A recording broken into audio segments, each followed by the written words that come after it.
Being asked by a friend of mine what extensions I use and why I prefer a clean Chrome experience, I'm making this video. So to get started, I'm on Windows 10. I'm using Chrome Beta, which is 45, and it's on 64-bit. So getting started on the extensions, I'm going to first tell you the top three that I use, which is the Video Speed Controller, which allows me to speed up and slow down any HTML5 videos at will. This works for YouTube, news sites, pretty much anything I find in Chrome.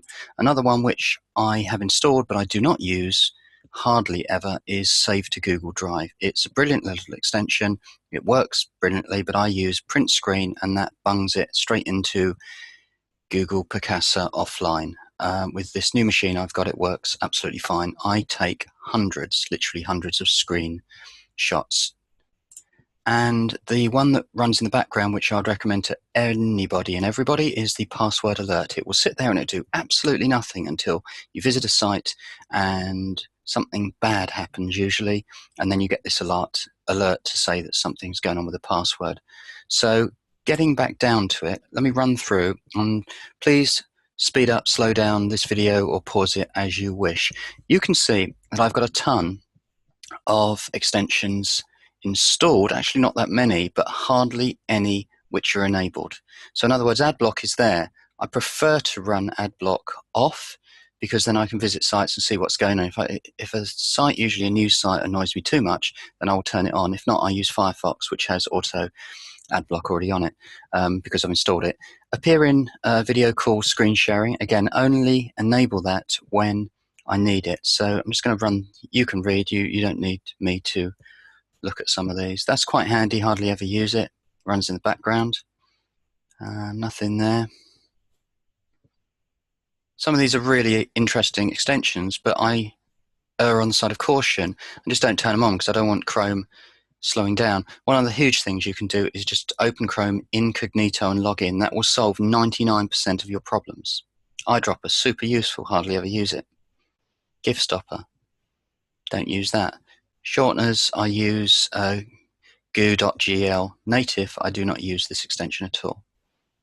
Google Cast, again, another brilliant extension. Hardly ever cast this machine, so I just turn it off. Remember, if you're logged into Chrome, then you can get these extensions across many devices.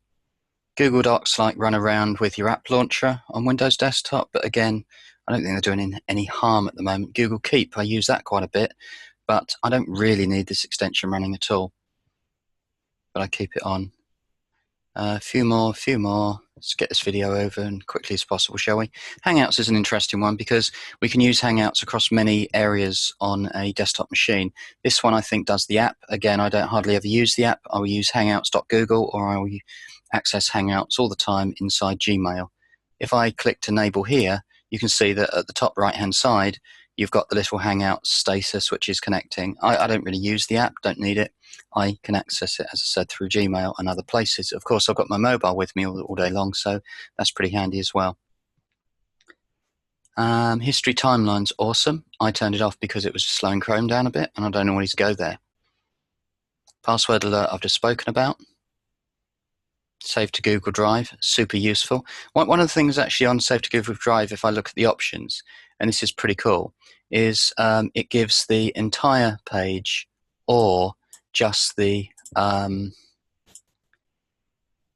page that you're visible on the screen at the time. So in other words, if I was at a website and I hit top right over here, Save to Google Drive, it would just capture this area, but sometimes and occasionally I wish to capture the whole web page without scrolling down. And that's it. Look, Video Speed Controller is my #1 Chrome extension. Ilya Grigoric, which is the Chrome developer for Google. Awesome. If I lost this thing or it didn't work anymore, I would be heartbroken. Thankfully, I'm not. So a ton of voice searching. I think you've seen about 2 or 3 of these things go by. I don't use it on desktop. I've got a great microphone and all the rest of it. But again, if I do any voice searches, usually do it on mobile. The Zoom extension is pretty good, but all it does when you enable it is to make a video call happen, top right again. So I use the standalone app as I am recording right now. So that is it. One of these little things here that you've got the bookmark manager, which is a shortcut. You can, if I wish to, record or save a couple of keyboard shortcuts.